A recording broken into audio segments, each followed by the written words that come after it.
আসসালামু আলাইকুম। সবাই কেমন আছেন? আশা করি সবাই ভালো আছেন। আজ আপনাদের জন্য নিয়ে এসেছি গল্পের ৩য় নম্বর পর্ব। আশা করি গল্পটি আপনাদের ভালো লাগবে। তাহলে চলুন শুরু করা যাক। আমার হাত পা থরথর করে কাঁপতে লাগলো। এই আমি কি দেখছি? কি হচ্ছে এসব আমার সাথে? কিছু মাথায় আসছে না। বুকের দিকে তাকিয়ে দেখি পুতুলটা আমার বুকে।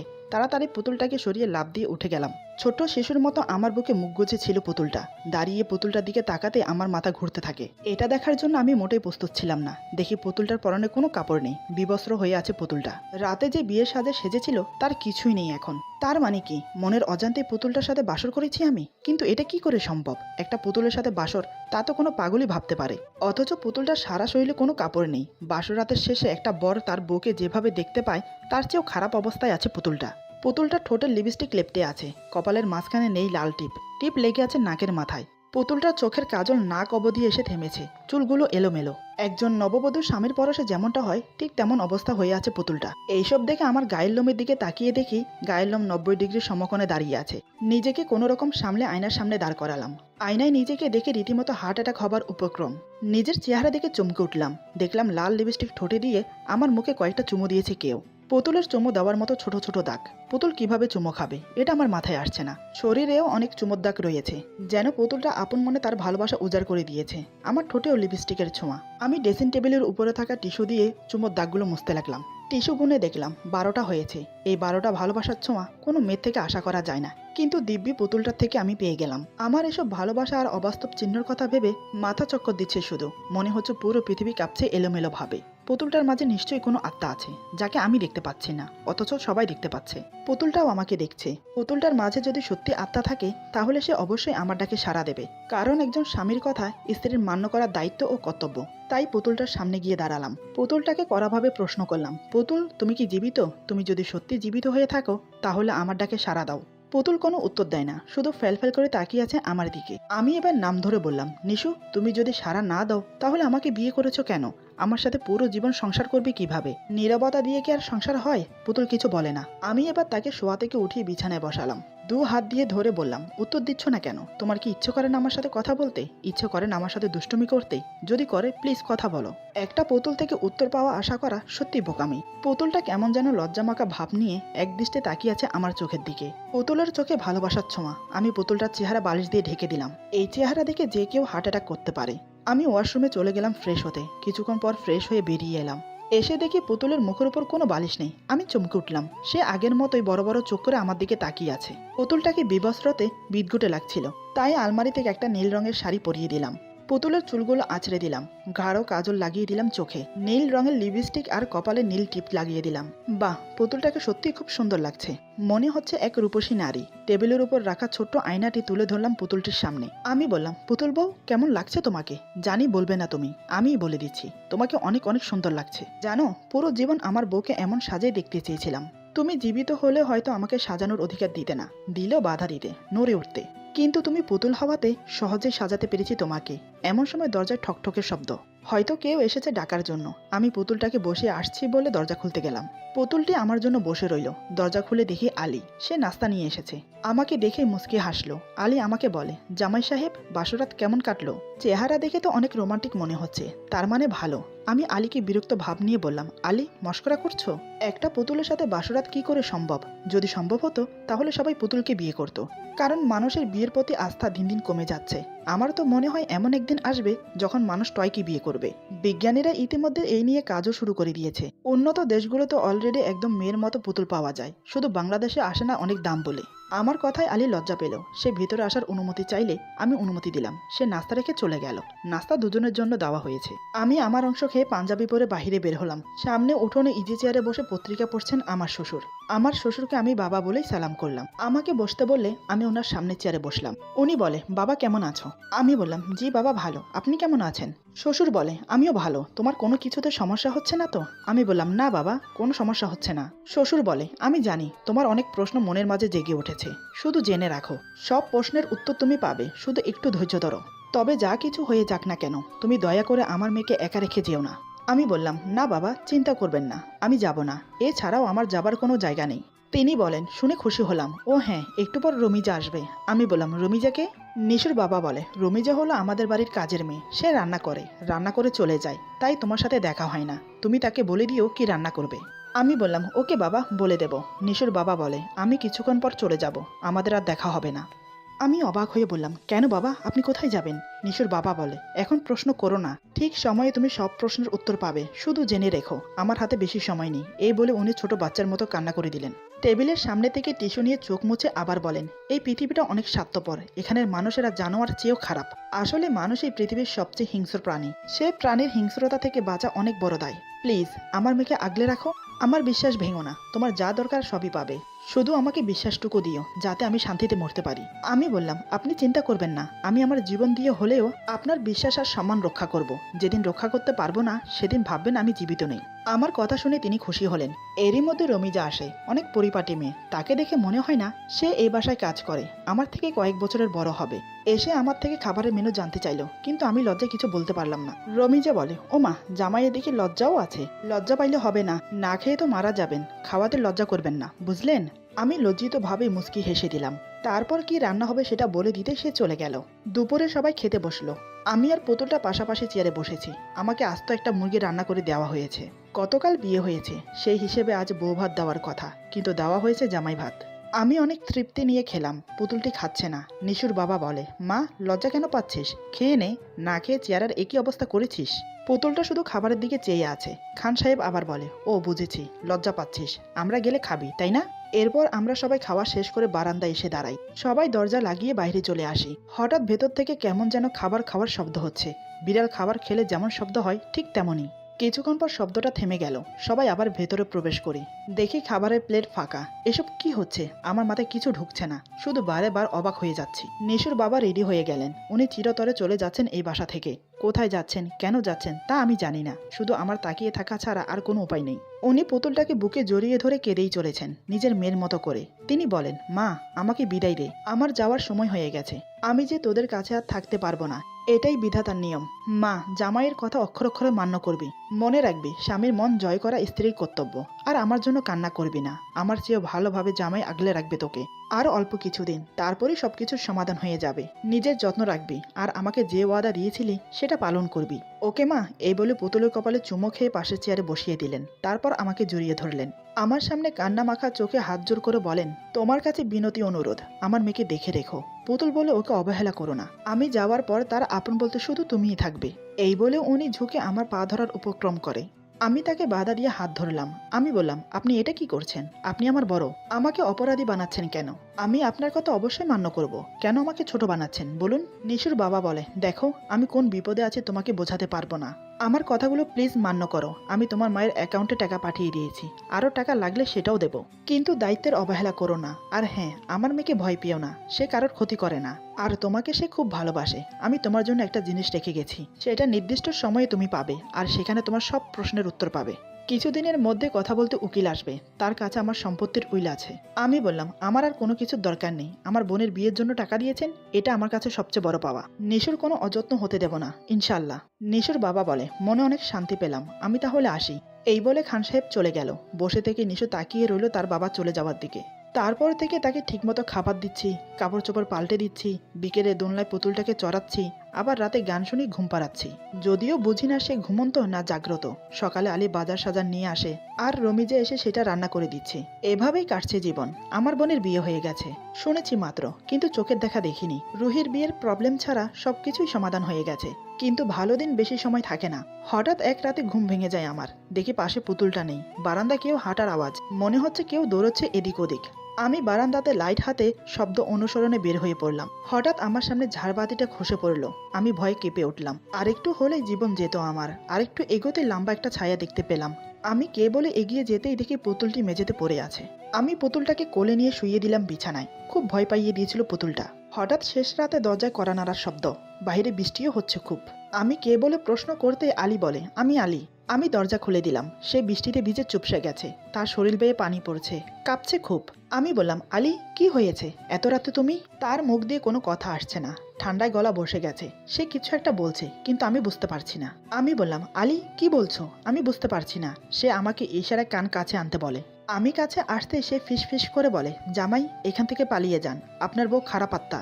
এই বলে সে পিছনে কিছু একটা দেখে চোখ বড় হয়ে যায় তার। তারপরে অজ্ঞান হয়ে পড়ে যায় মেঝেতে।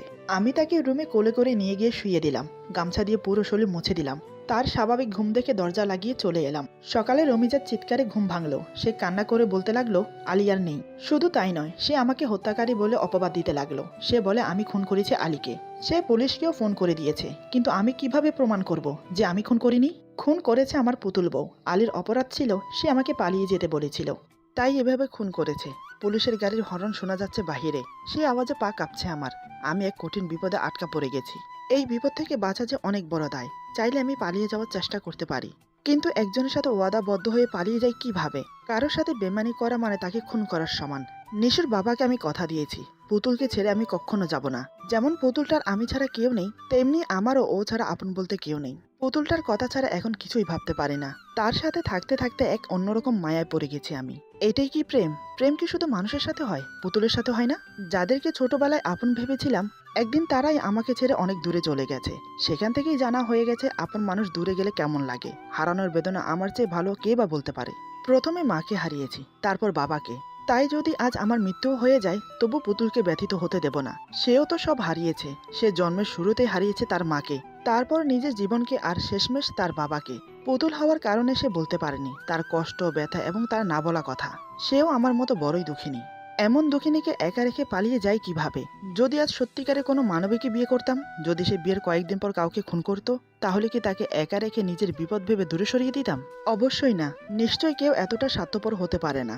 সত্যিকারে কোনো পুরুষ বা স্বামী তার স্ত্রীর বিপদে একা রেখে যাবে না। হোক না সে পুতুল, হোক তার দেহে কোনো প্রাণ নেই। প্রাণ থাকলে কি মানুষ হয়? আমার সামনে লাশ পড়ে আছে আলীর, নড়াচড়াবিহীন নিথর দেহ। অথচ কাল রাতেও সে আমার কথা চিন্তা করছিল খুব। দেখে মনে হবে সে যেন শান্তিতে ঘুমোচ্ছে। তার লাশটি দেখে নিজেকে খুব অপরাধী মনে হচ্ছে। যদি ছেলেটার পাশে কাল রাতে থেকে যেতাম, হয়তো তাকে বাঁচাতে পারতাম। পুলিশের গাড়ি দেখে রমিজা উধাও। আমি আলীর দেহে পাতলা এক চাদর জড়িয়ে দিলাম। তারপর পুলিশদের ভেতরে আনতে গেলাম। তাদের সামনে কি কি উত্তর দেব তা হাতের করে গুনে গুনে মুখস্থ করে নিলাম। আমার বরাবর পুলিশ আসতেই আমি সালাম দিলাম। সালামের উত্তর দিয়ে এসআই বলে, কে আপনি? আমি বললাম, আমি সে যাকে আপনারা ধরতে এসেছেন। আমার কথা শুনে তারা তাজ্জুব বুনে গেল। এসআই আবার বলে, তাহলে আপনিই খুনি? আমি বললাম, না, আমি খুন করিনি। এসআই বলে, কে খুন করেছে আর কে খুন করেনি সেটা আপনাকে বলতে হবে না। সেটা বের করার জন্যই আমাদের এখানে আসা। কিন্তু এখান থেকে যে পুরুষ ফোন দিয়েছিল উনি কোথায়? আমি বললাম, সরি, আপনার কোথাও ভুল হচ্ছে। এখানে আমি ছাড়া কোনো পুরুষ নেই। আপনাকে এক মহিলা ফোন দিয়েছিল আসতে। মেয়েটির নাম কি জানেন? মেয়েটির নাম রমিজা। এসআই বলে, কিন্তু আমার তো স্পষ্ট মনে আছে আমাকে একজন পুরুষ ফোন দিয়েছে। কণ্ঠটা আপনারই মতো। আমি এসে বললাম, পাগল হয়েছেন? আমি কি বলবো আমাকে ধরতে? এসআই বলে, তাও ঠিক, আমাদের ভুল হবে হয়তো। আচ্ছা, রমিজাকে ডাকুন, তার থেকে সবকিছু জিজ্ঞাসা করতে হবে। কথা বলতে বলতে চলে এলাম লাশের ঘরে। দরজাটা খুলে দিলাম। তারা সবকিছু ভালোভাবে পর্যবেক্ষণ করতে লাগলো। ঘরের সব খুঁটিনাটি সবকিছু তারা চোখ বুলিয়ে যাচ্ছে। এদিকে আমি রমিজাকে অনেক খুঁজেও পেলাম না। আমি এসে বললাম, রমিজাকে খুঁজে পাওয়া যাচ্ছে না। এসআই লাশের দিকে তাকিয়ে বলে, কিভাবে খুন করেছেন যে কোনো ক্লুই মিলছে না? আমি বললাম, স্যার, আমি খুন করিনি। আমি খুন করলে কি এখানে আপনাদের জন্য বসে থাকি? এসআই বলে, অনেক চতুর আপনি, বোঝাই যাচ্ছে। আর এত সুন্দর সবল দেহ, এমন মানুষ তো আর এমনি এমনি মারা যেতে পারে না। ফরেন্সিক রিপোর্টে সব বেরিয়ে আসবে আসল ঘটনা, তখন আপনার সব চাতুরি বের হবে। আমি রুম থেকে বেরিয়ে যেতে গেলেই রফিক সাহেব বলে, কোথায় যাচ্ছেন? আমি বললাম, স্যার, পুতুলটাকে খাবার দিতে ভুলে গেছি। এখন তার সকালে নাস্তা খাবার সময়। আমার কথা শুনে পুলিশেরা সবাই এক দৃষ্টিতে তাকিয়ে আছে। রফিক সাহেব বলে, আপনি কি বলছিলেন যেন? সন্দেহ নিয়ে জিজ্ঞাসা করে। আমি বললাম, স্যার, আমি বলছি পুতুলটিকে এখনো কিছুই খেতে দেইনি, তার খিদে লেগেছে খুব। কনস্টেবলদের মধ্যে একজন বলে, স্যার, এমন পুতুল আছে তা তো জীবনেও শুনিনি যে পুতুল খাবার খায়। কথাটা শোনার পর সবাই হাসছে। এসআই হাসি হালকা থামিয়ে বলে, হবে হয়তো কোনো ইংরেজি পুতুল। এই বলে আবার হাসতে শুরু করে। আমি বিরক্ত ভাব নিয়ে বললাম, প্লিজ হাসবেন না, না হলে আলীর মতো বিপদে পড়তে হবে। এসআই গম্ভীর হয়ে বলে, মানে? আমি বললাম, মানে গত রাতে আলী আমাকে পালিয়ে যেতে বলেছিল। পুতুলের তার পছন্দ হয়নি, তাই তো খুন করলো। এখন আপনাদের হাসি যদি আলীর কথার মতো না পছন্দ হয়, তাহলে আপনাদেরও খারাপ পরিণতি হবে। এসআই বলে, একটা পুতুল ক্ষতি করবে আমাদের, পুলিশদের? হো হো মশাই, আপনি হাসি এই দেখছি শহীদ করিয়ে দেবেন। এই বলে আবার অট্ট হাসিতে ফেটে পড়ে। তিনি আমার দিকে তাকিয়ে বলেন, মশকরা অনেক হয়েছে, এবার বলুন, আপনি এখানে কি একাই থাকেন? আমি বললাম, না স্যার, সাথে আমার বউ আছে, আর আছে কাজের মহিলা রমিজা। আলীও ছিল, যে আমাদের বাড়ির বাজার সাজার আনতো। গতকাল অবধি জীবিত ছিল, কিন্তু এখন আপনাদের সামনে মৃত লাশ হয়ে আছে। এসআই বলে, ও আচ্ছা, যেহেতু রমিজাকে পাওয়া যায়নি, সেহেতু দয়া করে ভাবিকে নিয়ে আসুন, একটু কথা বলবো। আমি বললাম, স্যার, তবে? এসআই বলে, তবে কিন্তু এসবের অজুহাত দিয়ে কোনো লাভ নেই, তাকে গিয়ে নিয়ে আসুন। এদিকে লাশটা নিতে অ্যাম্বুলেন্স আসারও সময় হয়ে এসেছে। রাস্তা খারাপের জন্য যত দেরি আসতে, যা করার তাড়াতাড়ি করতে হবে। দেখুন, যেহেতু আপনি এই বাড়িতে একা, সুতরাং আপনাকে সাসপেন্ড বলে ধরে নিয়ে যেতে হবে আমাদের। তাই বাঁচতে চাইলে ভাবিকে নিয়ে আসুন। আমি বললাম আচ্ছা, এই বলে ভেতর থেকে আমার বউকে আনতে গেলাম। তারা একে অন্যের সাথে কথা বলতে লাগলো। আমি কিছুক্ষণ পর উল্টোমুখী হয়ে পুতুলটাকে নিয়ে আসলাম। দরজার মাঝ বরাবর নিশুকে জড়িয়ে ধরে দাঁড়িয়ে থাকলাম। পেছন থেকে এসআই বলে, কই ভাবি, প্লিজ ভাবিকে আনুন, লজ্জা পাওয়ার কিছু নেই। পুলিশের কাছে লজ্জা পেতে নেই। আমি ওভাবে দাঁড়িয়ে থাকি। উনি আবার বলেন, আপনি ওভাবে দাঁড়িয়ে আছেন কেন? একদম ভূতের মতন ফিরে তাকান বলছি। অনিচ্ছা থাকা সত্ত্বেও আমি তাদের দিকে ফিরলাম। আমি পুতুলটাকে ছোট বাচ্চার মতো জড়িয়ে ধরে রাখলাম। আমার বুকে পুতুলটাকে দেখে তারা অবাক হয়ে দাঁড়িয়ে রইল। এসআই বলে, আরে মশাই, বললাম আপনার বউকে আনতে, আর আনলেন একটা পুতুল। মাথায় কি গ্যাস্ট্রিক আছে নাকি? আমি বললাম, এটাই আমার বউ। এসআই বলে, মানে? আমি বললাম, গত 10 দিন আগে 20 লক্ষ টাকা কাবিনে আল্লাহকে সাক্ষী রেখে পুতুলটাকে বিয়ে করেছি। সবাই আমার দিকে হাঁ করে তাকিয়ে আছে। তাদের তিনজনেরই মাথা ঘুরছে, এটাই মনে হলো। সেজন্যই তারা দাঁড়ানো থেকে আচমকা বসে গেছে। কনস্টেবল একজন বলে, আপনার মাথা আছে না গেছে? একটা পুতুল কিভাবে কারো বউ হয়? নাকি আমাদেরকে বোকা বানাচ্ছেন? আমি বললাম, না স্যার, এটাই সত্যি, এটাই বাস্তব। আমি তো পত্রিকার সার্কুলার দেখেই এখানে এসেছি, আর পুতুলটাকে বিবাহ করেছি। এসআই বলে, এমন নিউজও পত্রিকায় আসে নাকি? এটা তো প্রথম শুনলাম। কোন পত্রিকায় দেখেছেন? কত তারিখে? আমি বললাম, প্রথম আলোর পত্রিকায়, গত মাসের 26 তারিখ। এসআই বলে, পত্রিকাটা আছে আপনার কাছে? আমি বললাম, না স্যার, নেই। এটা আগে যেখানে ছিলাম সেখানে রেখে এসেছি। এসআই বলে, তো কিভাবে এলেন এখানে? আমি বললাম, স্যার প্লিজ আমাকে পাগল ভাববেন না। আমিও পুলিশের সুযোগ পেয়েছিলাম, কিন্তু 16 লাখ টাকা ঘুষ চাওয়ার কারণে আর হয়নি। এসআই ঘুষের কথা শুনে থতমত খেয়ে যায়। আমি এবার শুরু থেকে শেষ পর্যন্ত সব খুলে বললাম। এসআই অবাক হয়ে বলে, কি পুতুলের বাবাও আছে? ততক্ষণে ওনার গলা শুকিয়ে এসেছে। তিনি একজনকে ইশারা করে বলে, এই আমাকে এক গ্লাস পানি দে। পাশে রাখা জগ থেকে কনস্টেবল এসআইকে পানি দিল। তিনি এক নিঃশ্বাসে সবটুকু পানি পান করে নিলেন। এমন সময় অ্যাম্বুলেন্সের আওয়াজ শোনা যায়। তারপর আলীর লাশ অ্যাম্বুলেন্সে উঠিয়ে নিয়ে চলে যায়। এদিকে এসআই আমাকে বলে, অনেক পাগলামো হয়েছে, চলুন, আপনিই খুনি, আর আমাদের বোকা বানাতে হবে না। এতক্ষণ লাশটি নিয়ে যাওয়ার জন্য আপনার অদ্ভুত কথা সহ করেছি। এই বলে হ্যান্ডকাপ দিয়ে আমার হাত বন্দি করতে উদ্যত হলে আমি বললাম, স্যার, এখান থেকে আমি এক বিন্দুও যেতে পারবো না। তার চেয়ে বড় কথা, আমার বউ একা, সে একা খুব ভয় পায়। এবার এসআই রাগে মাথা চুল টানতে থাকে। তিনি বলেন, আমার মেজাজ গরম হওয়ার আগে ভালোই ভালোই চলুন, নইলে কিভাবে নিতে হবে সেটা আমার ভালো জানা আছে। আমি বললাম, স্যার, আমি কোনো খুন করিনি। আপনি আমার হিস্ট্রি শুনলেই বুঝতে পারবেন। এসআই বলে, আপনি বাঁচার জন্যই আমাদেরকে নতুন গল্প বানিয়ে বলবেন। সেটা আমরা জানি, সব অপরাধীরাই এমনটা করে। আমি বললাম, স্যার, আলী কি আমার শত্রু? আমি তাকে কেন খুন করব? এসআই বলে, হয়তো সে এমন কিছু জেনে গেছে যেটা আপনি জানাতে চাননি। খুন করার 100টা কারণ হতে হয় না, একটা ছোট কারণই যথেষ্ট। আমি বললাম, স্যার, বিলিভ করুন, এই পুতুলটা খুন করেছে আলীকে। আলী বলেছে এই পুতুলটা খারাপ আত্মা, তাই তাকে খুন করেছে। এসআই বলে, এসব উল্টাপাল্টা কথা বলে প্লিজ গায়ে হাত দেওয়ার জন্য আমাদের বাধ্য করবেন না। এমনিও পুলিশদের দেশে বদনামি বেশি। আমি বললাম, প্লিজ স্যার, আমার সব কিছু শুনুন, তারপর যদি মনে হয় আমি খুনি, তাহলে আমি আপনাদের সাথেই যাব। এসআই কিছু একটা ভেবে বলে, এখানে যেহেতু আপনি ছাড়া কেউ নেই, সেহেতু আপনিই খুনি। যাই হোক, তবুও আপনার কথা শুনবো আমি। যা বলার তাড়াতাড়ি বলবেন। আমি বললাম, অনেক ধন্যবাদ স্যার। তারপর আমি ওনাকে প্রথম থেকে শেষ পর্যন্ত আবার শোনাই। এবার মনে হয় কিছুটা কাজ হলো। তিনি একটু ভেবে নিয়ে বলেন, ঠিক আছে, আপাতত আমরা চলে যাচ্ছি, কিন্তু আমাদের নজর আপনার উপর থাকবে। আর একটা কথা, এখান থেকে পালানোর একদম চেষ্টা করবেন না, আমরা কিন্তু আবার আসবো। এই বলে পুলিশ চলে গেল, আর আমি হাঁপ ছেড়ে বাঁচলাম। পুতুলটা আমার সামনে বসে আমার দিকে তাকিয়ে আছে, কেমন একটা মায়া দৃষ্টি নিয়ে। হঠাৎ মনে পড়লো আজ সকালে নাস্তা দেওয়া হয়নি পুতুলটাকে। আমি তাড়াতাড়ি করে ওকে রুমে নিয়ে গেলাম। তারপর নাস্তা দিয়ে দরজা বন্ধ করে বাইরে দাঁড়িয়ে রইলাম। প্রতিদিন এটাই করে আসছি, সাহস হয় না দরজা খুলে দেখার। সারাদিন কোনোভাবে কেটে গেল। রাতে ওকে খাইয়ে আমার পাশে শুইয়ে দিলাম। আজ খুব মায়া লাগছে ওকে, কেমন করুণ দৃষ্টিতে তাকিয়ে আছে শুধু আমার দিকে। দেখে খুব মায়া লাগলো, তাই পুতুলটার দিকে তাকিয়ে থাকতে থাকতে কখন যে ঘুমিয়ে গেলাম বলতেই পারি না। হঠাৎ মাঝরাতে অদ্ভুত ঘটনা ঘটলো আমার সাথে। আজ কিন্তু পুতুলটার ঠোঁটে কোনো লিপস্টিক দেয়নি, এত কিছুর মাঝে ভুলেই গিয়েছিলাম। পুতুলটার পাশে আমি নিশ্চিন্তে ঘুমোচ্ছি। রাত আনুমানিক 2টো কি 3টে হবে। হঠাৎ কারোর নরম স্পর্শ অনুভব করলাম। এটা প্রতি রাতেই আমার সাথে হয়। অনেকবার ট্রাই করেছি তাকে দেখার, কিন্তু তার ছায়া ছাড়া কিছুই দেখতে পাই না, তাই এখন চোখ বন্ধ করেই থাকি। এই কয়দিনে এটা অভ্যাস হয়ে গেছে আমার। ওর ছোঁয়ায় ভালোবাসা আছে, আমার খুব ইচ্ছে করে ওর ছোঁয়া পেতে, তাই চুপ করে চোখ বন্ধ করে রইলাম, যেন আমি কিছুই জানি না এমন ভাব করে রইলাম। ধীরে ধীরে ছায়া মুক্তে আমার উপর শুয়ে পড়লো, 2 হাতে আমাকে জড়িয়ে ধরলো খুব আলতো করে, আমার কপালে চুমো দিল। তার নিঃশ্বাস আমার মুখের উপর পড়ছে খুব ঘনভাবে। ধীরে ধীরে আমাকে ভরিয়ে দিতে লাগলো ভালোবাসার স্পর্শ। আমার কপালে, গালে, এমনকি আমার গলায় পরম সুখে কিস করেই যাচ্ছে। আমার নাকে নাক ঘেঁষে ঠোঁটে ঠোঁট চেপে ধরলো। হঠাৎ আমার নিচে ঠোঁটে হালকা একটু কামড়ে দিল। অন্যরকম এক অনুভূতি ছেয়ে গেল আমার মাঝে। অনেক কষ্টে নিজেকে কন্ট্রোল করছি, কিন্তু ভিতরে ভিতরে ভয়ে চুপসে গেছি। শুধু তাই নয়, ভয়ে আমার গলা শুকিয়ে কাঠ হয়ে গেছে। প্রতিনিয়ত কি হচ্ছে আমার সাথে আমি নিজেও জানি না। চোখ খুলে কোনো লাভও নেই, কারণ অন্ধকারে কিছুই দেখা যায় না। হঠাৎ ছায়ামুক্তি উধাও হয়ে গেল। কি আজব ব্যাপার, যাতায়াতে একটু শব্দও হয় না। এটা আত্মা নয়তো কি, যাকে চোখে দেখা যায় না, শুধু অনুভব করা যায়। এসব নিয়ে ভাবতে ভাবতে ঘুমিয়ে পড়লাম। সকালে ঘুম ভাঙলো খুব বেলা করে। প্রতিদিনের মতো ঘুম থেকে উঠে আয়নার সামনে গেলাম। আজ পুতুলটা কোথায় কোথায় আদর দিয়েছে সেটা দেখার জন্য। আয়নার সামনে দাঁড়িয়ে আমার চক্ষু চড়ক কাজ। আয়নায় নিজেকে নিজে দেখেই ভয় পেয়ে গেলাম। এটা আমার সাথে কি হয়েছে কেন জানি নিজের চোখেই বিশ্বাস করাতে পারছি না। অবাক হয়ে তাকিয়ে রইলাম আয়নার দিকে। এরপর যা হলো। আজকের গল্প এখানে সমাপ্ত। গল্পের বাকি অংশ পেয়ে যাবেন আগামী পর্বে। আশা করি গল্পটি আপনাদের ভালো লাগবে। তাহলে সবাই ভালো থাকুন, সুস্থ থাকুন। আল্লাহ হাফেজ।